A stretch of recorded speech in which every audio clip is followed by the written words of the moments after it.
Hi guys, I'm just outside Ludlow on the final stretch to Siberia. Trying something new here.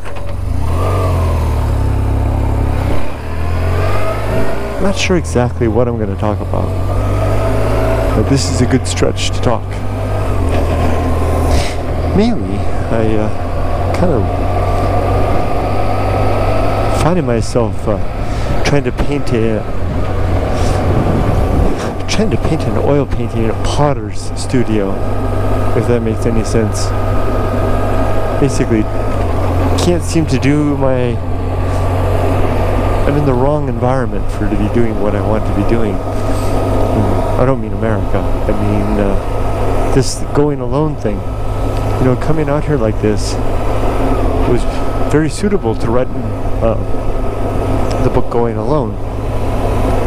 It was very, very conducive to that, coming out here, encountering the great indifference out there. Wow, look at those mountains out there. Jeez Louise, in that valley. You know, it's this stark emptiness really drew out the nihilist in me, whether I wanted it to or not, and I did want it to. But now that's done, you know, that book is written. Now I want to write the sequel. If Going Alone was my recognition of a universe without purpose, coming to terms with that, the sequel, which is The Good Life, which is also a chapter in the book Going Alone, the sequel is my response to that, because I didn't just encounter the great indifference and then curl up into a ball and hide away or forget about it all. I endeavored to work very hard for over a year to develop some purpose in my life, to make life worthwhile, and not just passing time, and not just an allegiance to some dogma that happened to color the void with pretty thoughts. So that's what the good life is: 6 objectives and 20 principles. And I've got the Good Life book all laid out. 26 proper chapters, and then about 4 more supporting chapters. You know, intro, appendix, reading list, things like that. So it's a lot of stuff. It's a lot of substance there. And this area out here has been such a catalyst, a good way for me to write, that I've been coming back to try to do it again. It's like, and I'm not a novelist, but it's like a novelist that was able to pump out a really good book while summaring on Martha's Vineyard, and then tries to create another book in the same manner, but a totally different topic. It might not work. Maybe the new book has nothing to do with New England or the sea or the summer, and instead they're trying to write about the winter in the mountains and the cold, and so they need a different venue for that. I haven't quite figured out what the new venue will be, if anything. Maybe it'll just be this. So far, what I found is that the Muse is still active. The Muse is what writes those little snippets. You know, each chapter in Going Alone had, except for the anxiety hike, the chapter called Anxiety Hike, every chapter had an introductory section, and then a section called Notes from the Muse, which is the writing that I did out here in the desert. That's the easier writing, although it's the more creative writing. And it's because I came out here all by myself, I was able to do that. But that stuff is seasoned and peppered and flavored with the emptiness. And that's not necessarily what I want to write about, no. It's not about the emptiness so much. It's about the answer to that. So I created a Facebook page called Good Life Book, where I can post things there kind of in a secretive manner, because I've got a process. I post there, and then later I'll go in and collect all those things and put them into the book. But I've got to write the intros to the chapters. That's what I'm doing out here. I'm coming out here now. I'm bringing this little lawn chair. I don't know if you can see it right back here. There's a lawn chair attached to the bike. And I'm going to sit under the bridge, the Route 66 bridge, and write. It worked last time. Let's see if it works again.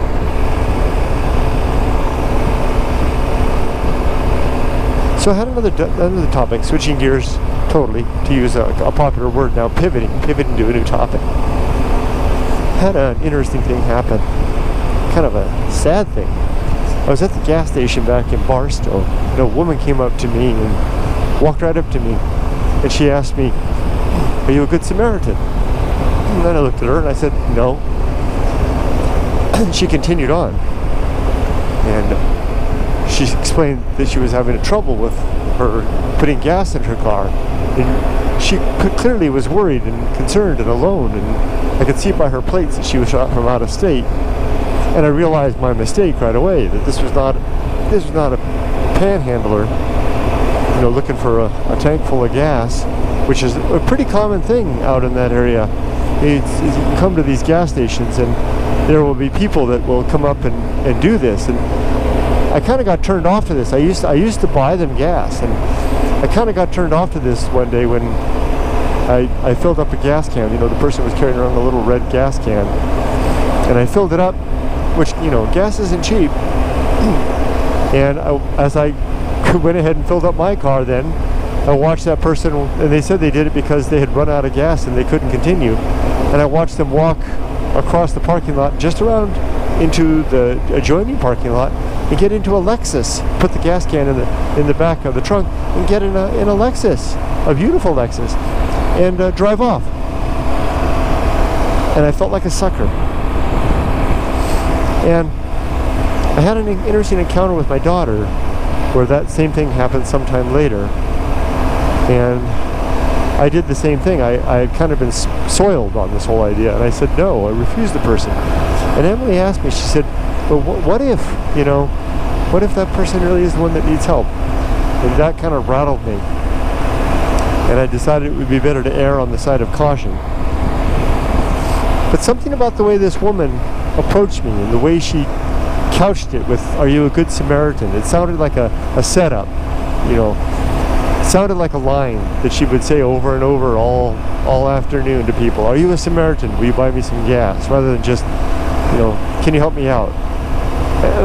And then once I realized that I was wrong, what had happened, I went over to her and I went to help her. I left my bike behind and I went over. And I must admit, I was still cautious because I was afraid that maybe it was a thing to lure me away from the bike, and that she would then do something to my bike, or somebody would. You know, I've heard of that kind of thing. So I was keeping an eye on the bike, and then I could see there was a puddle of gas on the ground. And she said that she didn't understand that what she was gassing the car up, gasoline was spilling on the ground. And I really felt bad. I could just almost imagine my wife having the same type of problem. It's like she's trying to do it and something's wrong, kind of panicking, and who can help? And here's a guy here, maybe he's a good Samaritan, maybe he's someone who can help, and I'll walk over. I just don't want to ask, "Can you help me out?" I'll try to lighten it up a little bit with a line like, "Are you a good Samaritan?" And then she was met with no from me. So I did everything I could. I assessed the situation. I figured out that what had happened was she had simply not put the gas pump in correctly, and it wasn't quite in just right, and it was spilling over. You know, that happens on my bike. That's happened to me in cars before. If you don't get it just right, it can actually kind of spew out and kind of make a big old mess.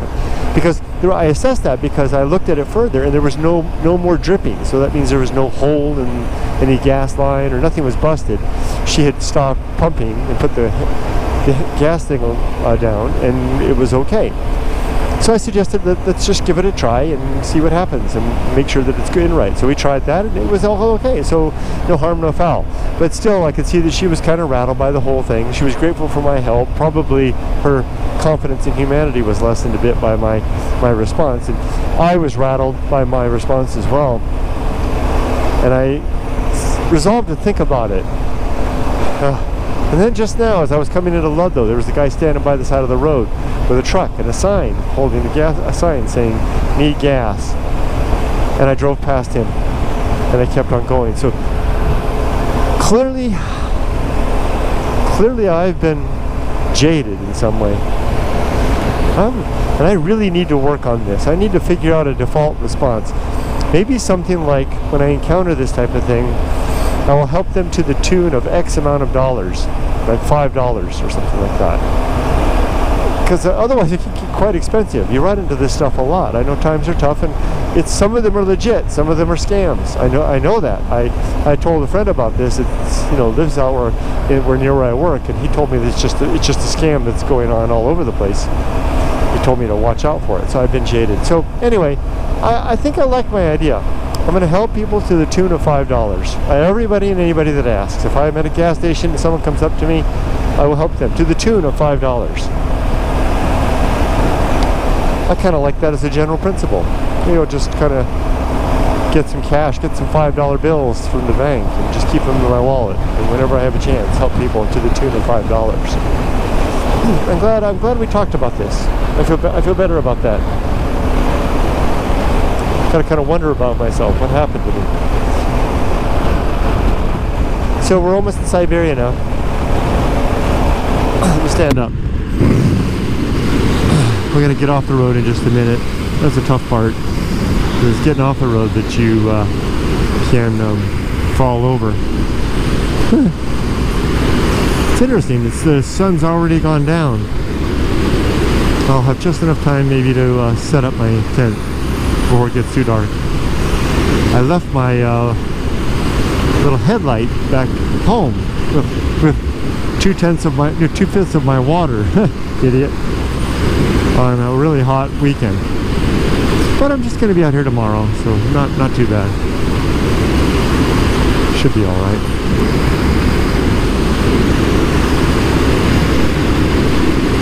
That little road right there would take me to Siberia. One of these days I'll give it a try.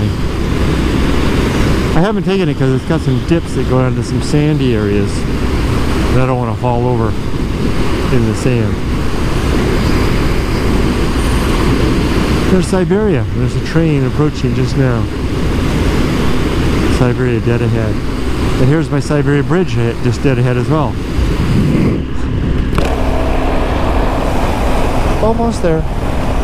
I would say almost home, but not really. It's because my home is with my wife and daughter. But it's almost home in terms of my my writing home, my creative home. Here's the bridge. I think I see a car on the road. Yeah, here's the bridge. This is where I write, right here, right under this thing. Oh, I'll be there in the morning. Let's see, that is 4. Oh, here's Siberia right here. About 2/10 of a mile.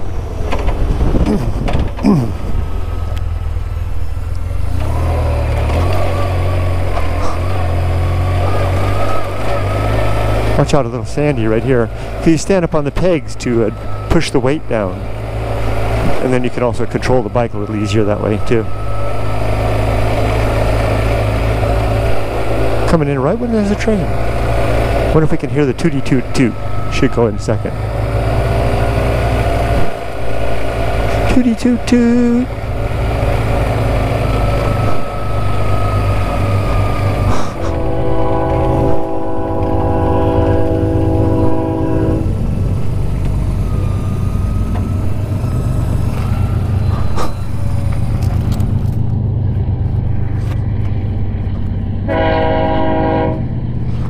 It's a slow one. Hey me. Toot toot.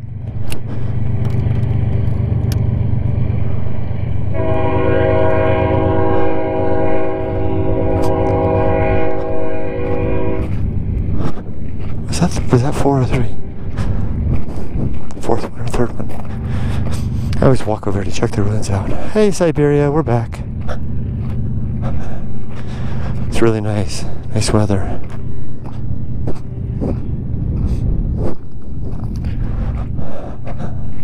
Hey, I like this. I like this video. This was pretty good. Just kind of good life talking, right? I didn't talk about any of the principles or objectives. I was thinking about doing that. maybe I can do that in the future. Maybe combine my old vlogging style from the Japan days with this stuff. Maybe.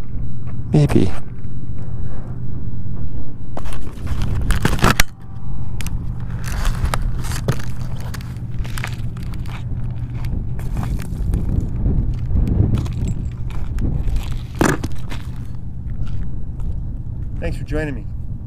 Make it a good life.